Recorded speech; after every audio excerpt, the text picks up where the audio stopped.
ॐ अस्य आदित्यहृदय स्तोत्रस्यागस्त्य ऋषिः अनुष्टुप् छन्दः आदित्यहृदय भूतो भगवान् ब्रह्मा देवता निरस्ताशेष विघ्नतया ब्रह्मविद्या सिद्धौ सर्वत्र जय सिद्धौ च विनियोगः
शोकप्रशमन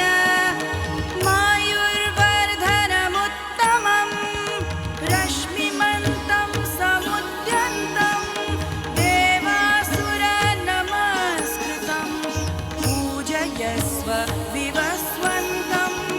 भास्करं भुवनेश्वरं सर्वदेवात्मको हेश तेजस्वी रश्मिभावनः देवासुरगणा लोकान् पाति गभस्तिभिः एष ब्रह्मा च विष्णुश्च शिवः स्कन्दः प्रजापतिः महेन्द्रो धनदः कालो यमः सोमो ह्यपाम्पतिः पितरो वसवः साध्या अश्विनौ मरुतो मनुः वायु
चैवाग्निहोत्रं च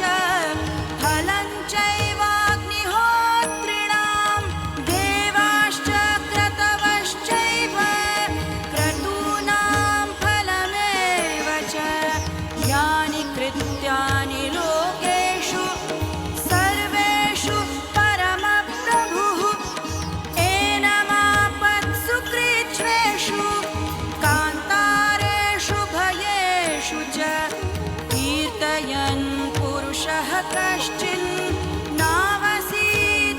राघव पूजयस्वैनमेकाग्रो देवदेवं जगत्पतिम् एतत्त्रिगुणितं जप्त्वा युद्धेषु विजयिष्यति अस्मिन् क्षणे महाबाहो रावणं त्वं जहिष्यसि एवमुक्त्वा ततोऽगस्त्यो जगाम स यथागतम् एतच्छ्रुत्वा महातेजा नष्टशोको भवत्तदा धारयामास सुप्रीतो राघवः प्रयतात्मवान् आदित्यं प्रेक्ष्य च वेदं परं हर्षमवाप्तवान् त्रिराचम्य शुचिर्भूत्वा धनुरादाय वीर्यवान् रावणं प्रेक्ष्य हृष्टात्मा जयार्थं समुपागमत् सर्वयत्नेन महता वृतस्तस्य वधे भवत् अथ रविरवदन्निरीक्ष्य रामं मुदितमनाः परमं प्रहृष्यमाणः निशिचरपतिसंशयं विदित्वा सुरगणमा